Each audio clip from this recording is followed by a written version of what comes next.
Oh, hello there, and welcome to A Normal Meets a Nerd with me, Dylan Evans, a very normal person who loves asking abnormal questions you want to know the answer to.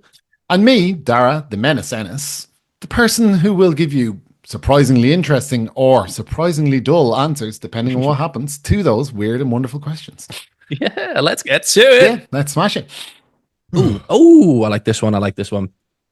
How do animals know where to migrate?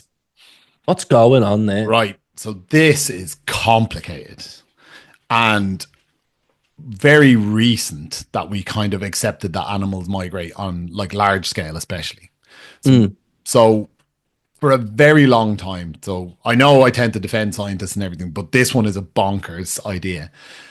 Until about the middle of the 19th century, until the 1830s or so, a lot of scientists thought swallows, the birds that famously fly south for the winter, they thought they went to the bottom of lakes to hibernate or flew down mines and into caves to hibernate. Right. What did they do?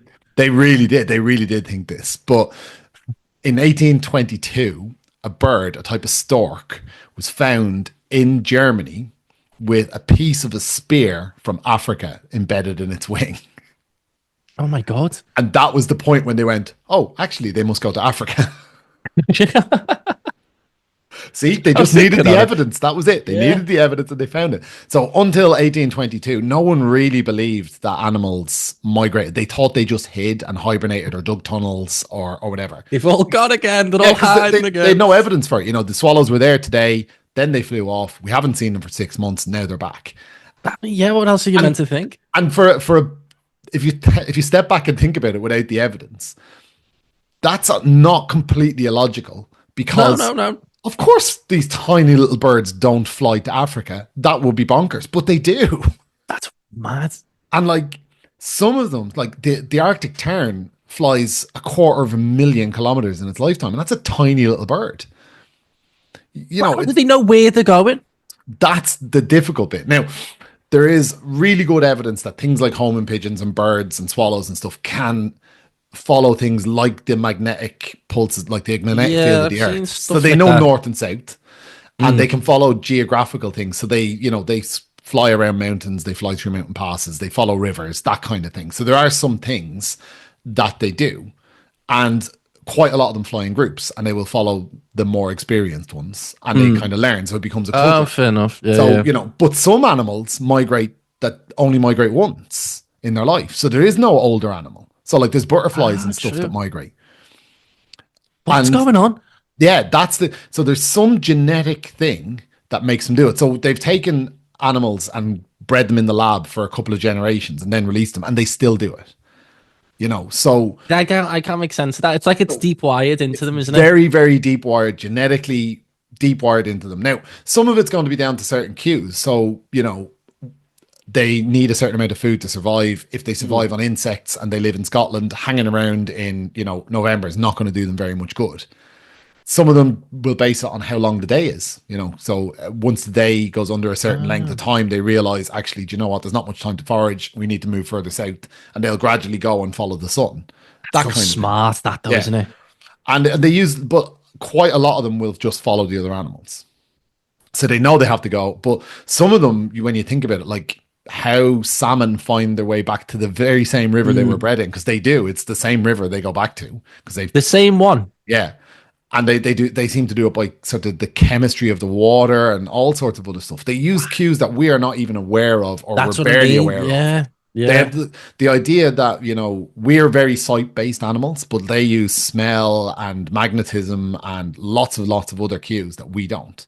But it's the trigger, the bit that I can't get, and I don't think anybody's really wrapped their head around is, like, why did they do it? Like, what's the decision process like? And was the first one that went, right, I reckon we're going to Africa again. Yeah. Like, there must have been one that made this decision. I think that what would happen is that they would have started out in a certain location. So say we'll use swallows because everybody can go do that. Let's imagine the swallows probably started in and around Africa or Southern Europe, and they gradually move further north. So as they did that, they would naturally fly. So if they set up home 10 miles further north, then they'd sort of overlap and they'd go 20 and then 30, but they'd keep going backwards and forwards where the food is. And it just, over many, many generations, it ended up being hundreds of miles. But yeah, the weird thing, like if you take a swallow egg and you raise it in the lab and you release it, it'll still do it. How many generations would you do that before it would stop? Yeah, could you make them lose it? Probably. Because it would eventually change its genetics. If it didn't Quite cruel. Yeah, and then you release it, and it's like, where's Jeff gone? Yeah. It's cold out here. So we don't fully know, really. We know quite a lot of how they do it. We know quite a lot of why they do it, because they need to, or else they'd all die. A lot of them, and they need it for food. But the actual, what's the thought process? That's beyond our scope to measure. You can't measure that. You can't go, well, does a swallow just go, ooh, it's, there's only 12 hours in the day on, and then in 50 years time or something, there'll be a discovery, and then they will laugh at us like we've just laughed at them from 1822. That's going to happen. We're just missing this little, duh. Yeah, of course. Yeah. Somebody will come up with something, but like they know a lot more about animal migration now than they ever did. And we know a lot more about how animals operate, but we don't know how an animal thinks. That's the next one. Nice. Oh, a little bit of a topical one here. Is bringing animals back Jurassic Park style possible?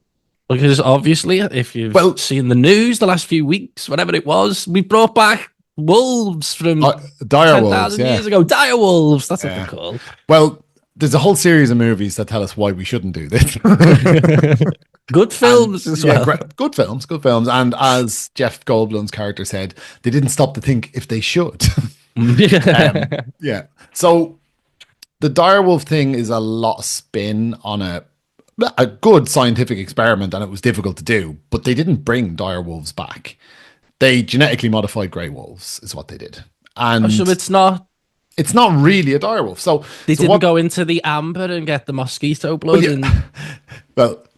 We'll move. I'll go on to how impossible Jurassic Park's method is, but we'll go for the more recent one. So there's a company that does this. That's their kind of thing. And what they've done is they've taken some genetic information from direwolf remains. So I'd imagine they found probably in permafrost, they found like skins or some things like that, and they were able to get some of the sequences. And they were able to do that, looking at the DNA, comparing it to, I think they used grey wolves, and they used lab-based genetic techniques to change the genome, so it was a bit more like a direwolf. And then, in order to make it into an animal, they have to fertilize an egg, which they get from a grey wolf, and implant it in a grey wolf and have it give birth. I think they were delivered by C-section, these ones, but that's not a direwolf. It's a grey wolf that's a bit close.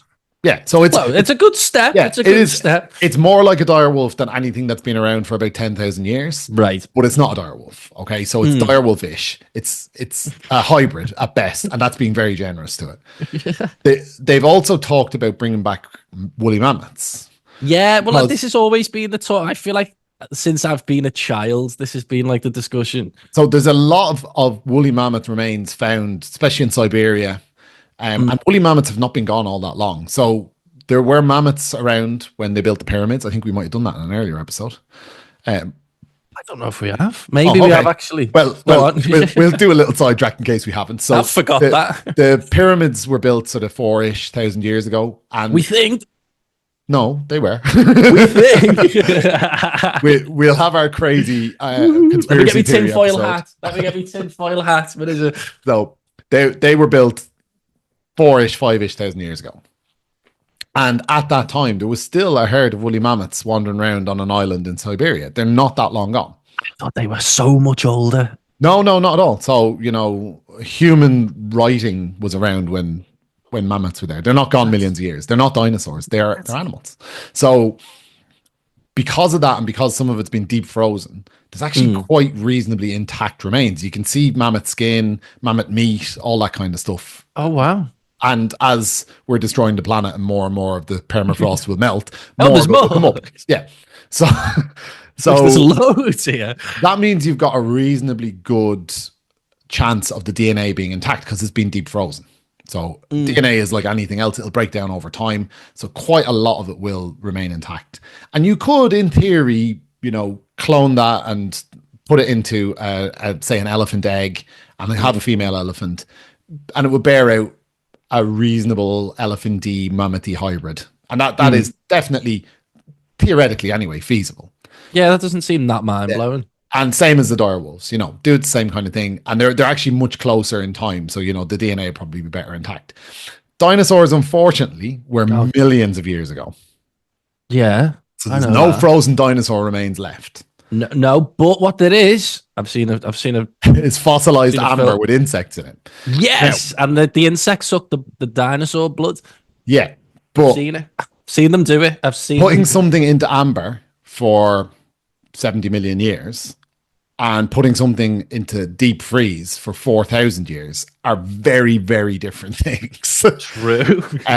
So the odds of there being any blood left inside that insect are minimal. Like they're beyond tiny. And the odds of that drop. And the odds of that drop of blood, if it did exist, having intact DNA after 70 million years are effectively zero. So no is the answer, unfortunately. And you would also have to go with finding a blood-sucking insect in amber, which is low, that survived, that happened to have just bitten a dinosaur, just bitten, because it can't be digested, just before it got stuck in some pine resin, and that surviving 70 million years, and that being found by humans. So this thing where they have the park with like 9 or 10 different species. I know that how you've just described that's made me feel so stupid, because when I've seen that growing up, I was like, this is doable, this isn't that mad. And then they said, we patched it with frog DNA so that they could have the twist that the females could turn into males and mate. Oh, yeah. Frogs are not very closely related to dinosaurs. They would have been better off putting a pigeon's DNA in it, to be brutally honest. Doesn't sound as cool. That and you can't have the gender switching thing. And yeah, you would have to win. It would be like winning the lottery 10 weeks in a row or something to find the dinosaur blood. That probably doesn't exist. So dinosaurs, not so much. But yeah, we could. And if it was anything that we had a modern scientific sample of, so say, I think the ibex and a few others, if it was something, say, the white rhinos are nearly gone, we could take samples from them now and preserve them properly and put them into liquid nitrogen and have many samples and kept. And then in the future, if we were able to do sort of better techniques of raising these, no problem. Once the DNA is good and you have it and you know what it is and you know what the sequence is, yes, you could. We could bring stuff back. What about like a dodo? Because they're not too far gone. They're not, but I don't know if we've got any good preserved samples. Most of them are stuffed, and stuffed animals tend not to have blood in them. So I don't think I'm not sure now, but I'm reasonably sure we don't have a genome sequence for the dodo now. I love the little dodo. They're great, aren't they? Apparently they were delicious, which is one of the main reasons why why they're gone. And weren't they really friendly as well? Yeah, because they walk over to stuff. because they lived on Mauritius, wasn't it? And at the time, I think it was. There was no humans, and then the humans came, ate them, ate their eggs, and released, I think, mostly pigs onto the island. And the pigs used to go up to their nests and eat them. So yeah, they were done. What's what it tastes like? I'd love a little dodo burger. We went from wouldn't it be great because they're cute to I wonder how much this is why animals coexist. How long would you roast one for? Well, I suppose it's 20 minutes for every 500 grams and 20 minutes over. We are learning here today. I don't know what we're learning, but we're learning. Lovely. We've got a few more here. See, now this one confused me. I don't know who sent this in. Why do swords make sounds in the air in movies? Yeah, someone said this on TikTok and I wrote it down, but I forgot to put their name down. Rookie mistake by me. The weird thing is people expect sounds even when they don't exist. And that's strange. Like what? So did you ever see any of the David Attenborough documentaries about plants? And they film them over time and they speed them up. And they make they do all lovely noises and stuff, don't they? Just for the record, I am a massive David Attenborough fan, like absolutely massive. Hang on, I'm gonna see. Oh, I don't have. I have a pair of David Attenborough socks that I got for Christmas. I was wearing them yesterday, I think, but don't have them on today. That would have been very neat. But I've read his book. I actually queued up for hours to get him to sign it. It's one of the few things I've ever queued. Have you got a signed David Attenborough book? Oh yeah, he came to Oxford about nice. 10 years ago, and I queued up for 3 hours. My wife queued up with me. She was like 8 months pregnant. I ended up having to go buy a deck chair for her. Hero. My wife's awesome. But when they filmed those plant documentaries and they tried them with like test audiences and stuff, they used music instead because they were silent. They had little background music with the voiceover and stuff, and everybody hated it. It says it should make noise. Speaking of making noise, dog, can you stop making noise? My cat's just come in. Yeah, here, hold on. How weird's that? You get out. Come on your bike. There you go. Do the exact same thing. We are clearing the animals out. Oh. Sorry. Anyway, there's one for the bloopers. How weird's that the exact same time? Must have been something we said. So try some dodo. So when people listened to them and there was no sound, they didn't like it. They really didn't like it, and they found it weird. And apparently, one of the weirdest things that someone who's deaf from start of life, finds out is that the sun doesn't make a noise. Because they expect it to, you know? That's not funny. I should laugh at that. Yeah. So they think the sun should be like... It should actually think... Well, it does, but it's in space, so we can't hear it. Oh, is the sun loud? This one I've never thought about, actually. Okay, I think we need to write that down. I'll have to look into that. On our next episode, is the sun really loud? But anyway, so people expect sounds. And there's a whole section of, movie making and stuff. Foley artists, the guys who make special effects. Yeah. I always see them on TikTok and stuff with little drums and weird things. Like you have a leather pouch filled with corn flour and they hit it and it sounds like something, or tinfoil rustling, and other things like car doors. Do you know the sound of a car door? That when you close it, that real satisfying clunk. Yeah. You don't need that anymore. That comes from the point when it used to be a big metal bolt and it'd catch and it'd go. And modern car doors don't actually need that. But when they took it out of, I think it was one of the luxury brands like BMW or something, had it so it was nice soft close, everybody hated it because they didn't know the door being closed because they expect the sound. Oh, yeah. So it's like assurance, isn't it? Like, poof, it's done the thing, job done. Weirdly, even though everybody has knives and stuff in their house, when they started doing sword fights and stuff, they had the shing just to add drama, and now people expect. See, that I've never in my head. A sword definitely makes a noise. So when you take a sword out of a scabbard, scabbards aren't made out of metal, because that would scratch the blade and damage it and stuff. They're usually leather and wood and stuff. It's just a little sliding noise, but people expect that metal on metal sound.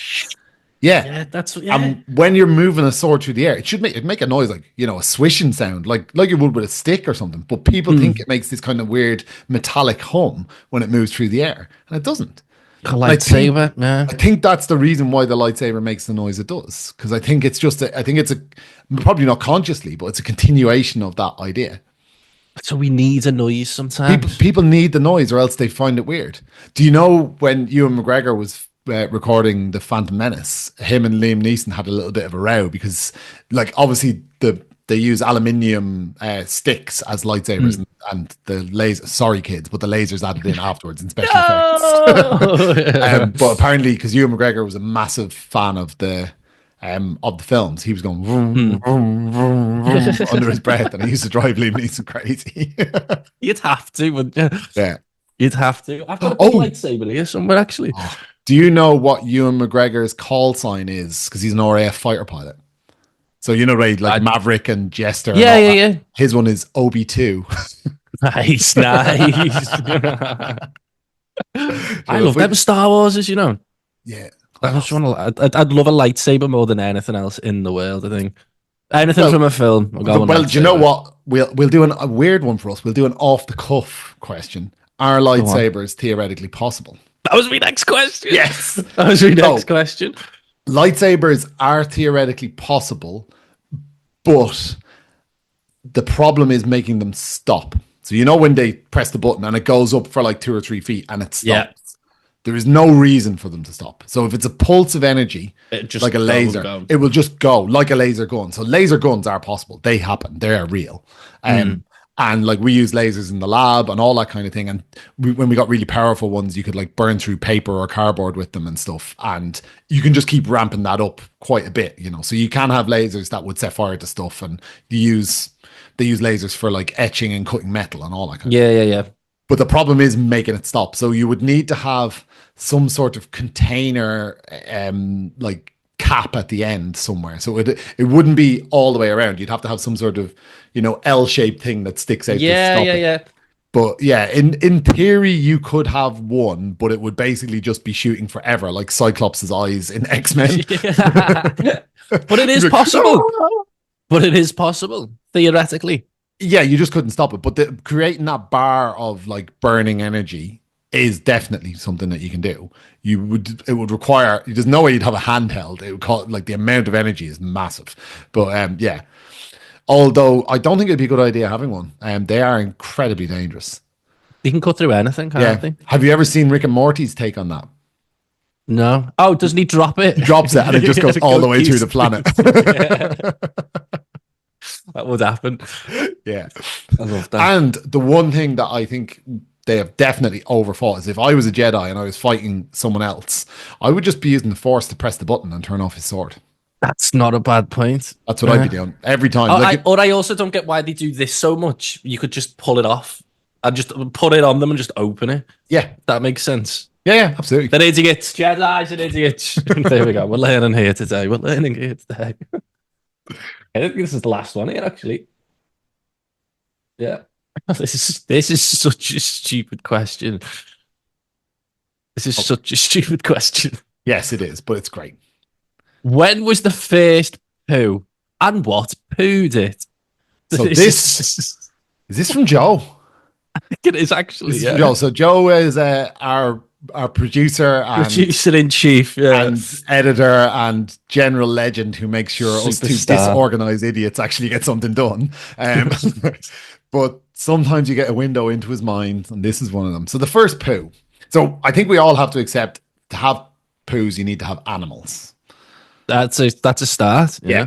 And you need to have animals that are big enough to generate poo. So there's a lot of animals in the world that are one cell, single celled, like amoebas and stuff. They float around, and there's loads of like zooplankton and stuff. And when you're a single celled thing, like an amoeba, they're great. So amoebas just look like a blob, and they can move around and change their shape. And when they want to eat something, eat in inverted commas, they just move around it and engulf it. They kind of just pull it into themselves. Right. And then when they're finished taking out whatever they need out of it, they just move away and leave whatever's left behind. Mm-hmm. So I'm not accepting that as a poo. I think something needs to be digested. That's not a poo. It's not a poo. I know a poo. I know poo. That's not poo. Yeah. So really, we need a multicellular animal. And one of the problems with this is we're talking a very long time ago. So the first animals are like hundreds of millions of years ago. Like there were sponges, which weirdly are animals. I know a lot of people don't think of them as that, but sponges are animals. And they're around 700 million years ago. But I don't think they're really pooers either. No, filter feeders. Yeah, filtering's not. That's what the other thing's just been doing. That's not. I just don't think so. So I'm discounting sponges. If we count sponges, it's 700 million years ago, and it's basically just suck it in and away it goes. About 540 million years ago, there's something called the Cambrian explosion. So up until this point, there was only really, really sponges, very simple stuff, and really tiny animals, mostly plant life. But the Cambrian explosion isn't like a bomb or anything. It's a massive, quick increase in the number of species. Right. And they think this probably happened at about the time that... Oh. Hold on, someone's just flushed the loo and it's going to get picked up. The irony? Yeah, I know. We're talking about poo and the flu. But this is like the ice cream ban. Yeah, it's ice cream cakes all over again. I was going to say we should edit that out, but no, we should definitely keep that in. So a flush. So a flush happened. So yeah, about 540 million years ago, you get massive increase, probably because the number of plants that had gone from very, very few had started to oxygenate the atmosphere and the oceans, which didn't have very much oxygen before that. And loads of animals appeared. And the earliest ones that would probably actually digest food were about a millimeter long. So very, very small little animals. And they're called placozoans. They still exist. They look like a kind of jelly like sheet kind of thing. They're about 1 or 2 millimeters. It's still knocking around in the sea and stuff. Right. And they would have actually had a very basic digestive system, very basic, really basic. Like they're only 3 or 4 cell layers thick. They're very, very simple animals, but they would have properly digested stuff, and they would have been digesting little things floating in the water. So sea plankton, tiny little singular cellular things like amoeba. So it would have been ground up little bits of them, and they would have pooed them out. That's the best we can do if we want to definitively say this, because the fossils of these things are incredibly rare because they're small, they're very soft. Most animals at the time were tiny and very soft, didn't have skeletons, didn't have shells. So the poo probably happened before we could really know very much about the animals. And if they're a millimeter big, how big's the poo? What are we talking about? Oh, here? like a speck of dust, basically. In my head, I was expecting like some big dinosaur dump. Well, no, we do have dinosaur dumps, and they like there are things they're called coprolites. Coproliths, sorry. So coproliths are effectively means poo stone. So they're fossilized poos. And they exist, and we do have dinosaurs. You can buy them. You know, you can buy a dinosaur poo if you really want. You can buy dinosaurs. Yeah. You can buy a coprolith. Yeah, they exist. They're not very common, but not completely uncommon. So I'm just going to do a quick search there and see how much. How much? Yeah, that was going to be my next question. A coprolite or a coprolith, so both are right. Can we buy one? They exist in museums. Yeah, you can pick up theropod dinosaur coprolite for about 12 or 13 quid. 12 quid? Yeah, depends on how big it is and how rare. You get big ones. There's one reasonably sized one here for 86 quid. That's a waste of that's a waste well, of money, if you're going to buy shit off the internet, you might as well buy actual. So they exist, and they're quite useful, and we do for research and stuff. We can learn a lot about what they ate and all that kind of thing just from looking at these things. And you can get really old human poos as well. So archaeologists, certain class of archaeologists, will find things like rubbish dumps and midden heaps, and they'll be able to find out, what the local population were eating because they can look at their poo. Of course, yeah. Yeah, and you can tell quite a lot about, different classes of people, different diets. You can tell, people from different parts of the world, what were they eating, what sort of plants were they growing, what sort of animals were they keeping, all that kind of stuff that you'd never be able to find out. It's a rich resource, poo. But I was going to say, it sounds useful. Poo sounds really useful, yeah. Yeah, so the oldest one that we definitively know is probably one of the early dinosaur or one of the early sort of fish ones from, 300-400 million years ago, maybe something like that. But you can pick one up from 60-70 million years ago for about 100 quid off Amazon. But yeah, the first one was probably tiny and probably by a teeny tiny, very jelly-like tissue animal, and was just a little speck. A little silly, underwhelming dump. And what a terribly low way to end a program. No, we like that. We like that.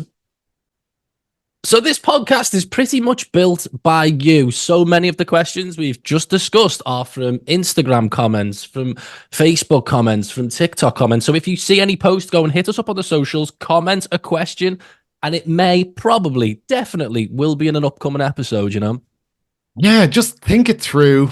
Have a little rummage through the back of your mind for the ridiculous question you've been too embarrassed to ask someone in person. And we won't judge because we love a terrible question because we can usually have a great discussion about it afterwards. Yes, we do. Get your questions in. We need you.